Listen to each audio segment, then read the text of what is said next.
السلام عليكم ورحمة الله وبركاته.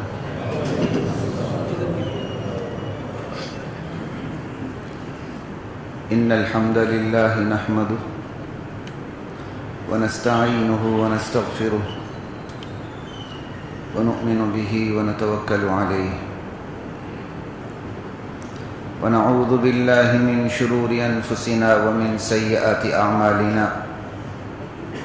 من يهده الله فلا مضل له ومن يضلل فلا هادي له. ونشهد أن لا إله إلا الله وحده لا شريك له ونشهد أن محمدا عبده ورسوله. أما بعد فأعوذ بالله من الشيطان الرجيم. بسم الله الرحمن الرحيم. ألف لام ميم ذلك الكتاب لا ريب فيه هدى للمتقين الذين يؤمنون بالغيب ويقيمون الصلاة ومما رزقناهم ينفقون. صدق الله مولانا العظيم. حضرات محترم، الحمدللہ ثم الحمدللہ. اللہ نے مجھے، آپ کو، ہم سب کو ماہ رمضان کی مبارک ساعتیں نصیب فرمائی. اللہ کا لاکھ لاکھ احسان ہے. اللہ ماہ رمضان میں ہمارے روزوں کو، ہمارے چھوٹے موٹے نیک اعمال کو اپنی بارگاہ میں قبولیت سے نواز دے، اور اس میں جو کوتاہیاں ہوئی ہیں اور یقیناً ہوئی ہیں، کوئی شک نہیں، اللہ ان کوتاہیوں سے درگزر فرمائے. اور ہمارے جن احباب نے روزے نہیں رکھے، میں کبھی بھی نہیں کھاؤں گا، اللہ انہیں معاف کرے. ایسی غلط فہمیاں میں پیدا کرنے کے لیے تیار نہیں ہوں. اللہ انہیں قضا رکھنے کی توفیق عطا فرمائے. معافی کا طریقہ کار یہ ہے. بعض میٹھی میٹھے خطیب ہوتے ہیں نا، سمجھے، ان کی عادت ہوتی ہے منبر پر تشریف رکھ کے پہلے دن سب کو معافی نامہ ہاتھ میں پکڑا دیتے ہیں. تو بڑا اچھا طریقہ ہے. 30 روزے نہ رکھ کے خطیب صاحب کے سامنے بیٹھ جاؤ، سب کچھ معاف کروا کے گھر پہنچ جاؤ. یہ کوئی طریقہ نہیں ہے. اللہ کے ہاں ایک معافی کا طریقہ کار ہے. معافی بھی ہوتی ہے، وہاں تلافی بھی ہوتی ہے. معافی کبھی تلافی کے بغیر ہوتی ہے،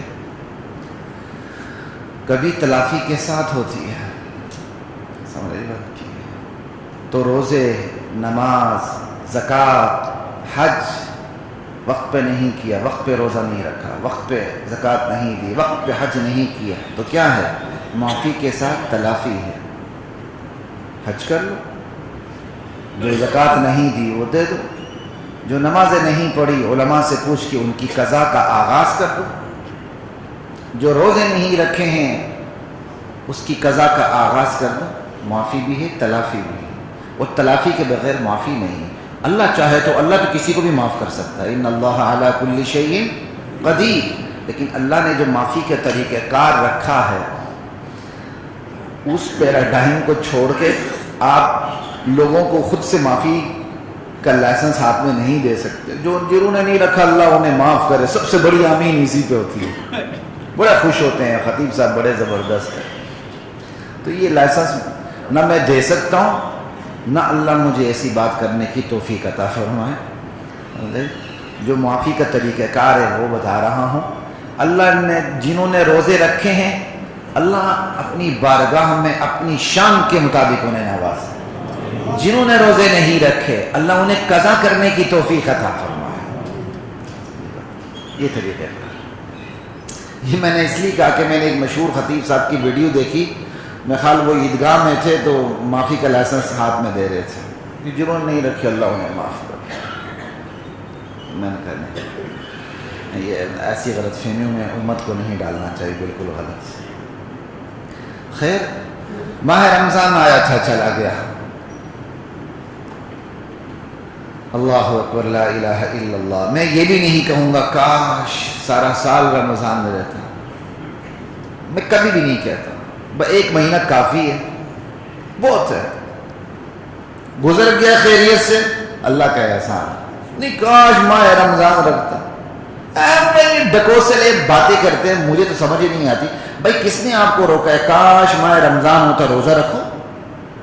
کرو نا، ہمت ہے تو کر لو. اللہ سے کبھی بھی آزمائش نہیں مانگنی چاہیے. جو اللہ نے مبارک ساعتیں دی ہیں ان سے پورا پورا فائدہ اٹھانا چاہیے. آزمائش اللہ سے نہیں مانگنی چاہیے. دنیا میں رہتے ہوئے اللہ کی مان کے چلنا، اللہ کے رسول کی سیرت کو اپنانا، یہ آزمائش ہے. یہ آزمائش ہے. الدنیا سجن المؤمن و جنت الکافر. دنیا مومن کے لیے قید خانہ ہے، کافر کے لیے جنت ہے. کیا مطلب؟ اس کی بڑی تشریحات ہیں. سمجھ آئی بات کی؟ میں جو تشریح کرتا ہوں وہ تشریح کوئی میری اپنی سے نہیں ہے، لیکن الحمدللہ مجھے پسند بھی آتی ہے اور میں اس کی ریزن بھی دیتا ہوں. قید خانے میں اب قیدی کی مرضی نہیں چلتی، کیونکہ اس پر سوال جواب ہوتے ہیں. قید خانہ کیوں کہا گیا؟ مومن کی تو زندگی بھی دنیا کی جھونپڑے میں بھی رہے، خس و خاشاک کے چھتے کے پیچھے نیچے بھی رہے، اطمینان والی زندگی ہوتی ہے. لیکن اس حدیث کا آپ انکار کیسے کریں گے؟ تو سیدھی سادی بات میں ساتھیوں سے کہا کرتا ہوں، قید خانے میں مرضی نہیں چلتی. تو دنیا سجن المؤمن، دنیا بندے مومن کے لیے قید خانہ ہے. تو کیا مطلب؟ دنیا میں مومن کی مرضی نہیں چلتی. وہ من چاہی زندگی نہیں گزارتا، وہ رب چاہی زندگی گزارتا ہے. وہ جنت الکافر، دنیا کافر کے لیے جنت ہے. کیا مطلب؟ جنت میں اپنی مرضی چلتی ہے. وَلَكُمْ فِيهَا مَا تَشْتَهِي أَنفُسُكُمْ وَلَكُمْ فِيهَا مَا تَدَّعُونَ نُزُلًا مِّن غَفُورٍ رَحِيمٍ. وہاں اللہ میزبان ہوگا اور چلے گی مرضی مہمان کی. مہمان جو کہے گا اللہ اسے پورا کر دے. تو کافر کے لیے یہ دنیا جنت ہے، وہ اپنی مرضی کرتا ہے، وہ اپنی مرضی. سیدھا سادہ حدیث کا مفہوم ہے، اس پہ کوئی اعتراض بھی پیدا نہیں ہوتا. لا الہ الا اللہ واللہ اکبر. تو حضرات محترم، ماہ رمضان آیا تھا ہماری عادات تبدیل کرنے کے لیے، ہمارے مزاج کو تبدیل کرنے کے لیے، 11 ماہ ہمارا رخ سیدھا کرنے کے لیے. یہ سمجھ لیں بس، لعلکم تتقون. ماہ رمضان ہمارے 11 مہینے جو ادھر ادھر ہوا مزاج ہے اس کو سیدھا کرنے آیا تھا، ہماری عادات کو تبدیل کرنے آیا تھا. بس ہر وقت بندے کو احتساب میں رہنا چاہیے، لیکن ماہ رمضان کے بعد خصوصی احتساب کرنا چاہیے بندے کو. وَلْتَنْظُرْ نَفْسٌ مَّا قَدَّمَتْ لِغَدٍ. ہر بندے کو چاہیے وہ ہم وقت یہ دیکھتا رہے کل کے لیے اس نے کیا سامان آگے بھیجا ہے، کیا توشہ آگے بھیجا ہے.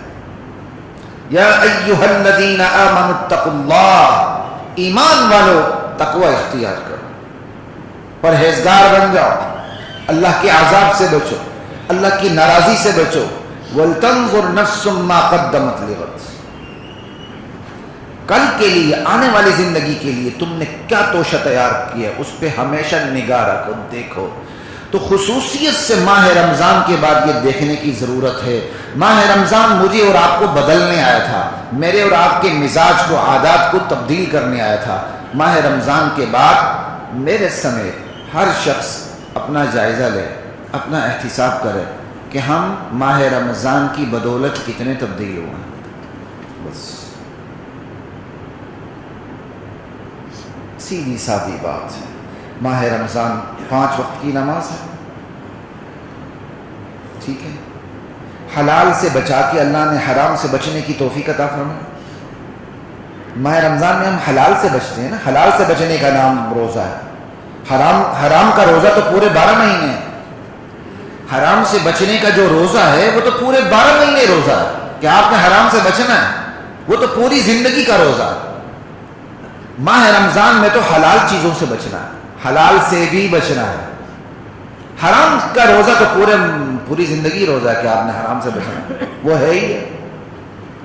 لیکن ماہ رمضان میں اللہ تعالیٰ نے حلال چیزوں سے بھی روک کے حرام چیزوں سے روکنے کی استطاعت اللہ تعالیٰ نے ہمارے اندر پیدا کی. بس یہ دیکھیں کہ اب ہم حرام چیزوں سے کتنا روکتے ہیں.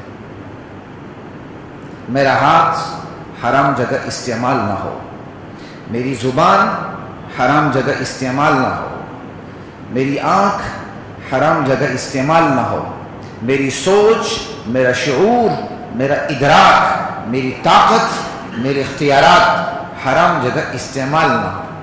ہر شخص اپنا جائزہ لے. لعلکم تتقون. روزہ کیا تھا؟ تقویٰ ہے، تشکر ہے، صبر ہے، تکبیر ہے، اللہ کی بڑائی کا اعلان ہے. اب دیکھ لیں روزے کی وجہ سے کیا تقویٰ آیا، روزے کی وجہ سے کیا شکر کا مادہ پیدا ہوا. یہاں سائیکل والا پیدل کو کچھ نہیں سمجھتا، موٹر سائیکل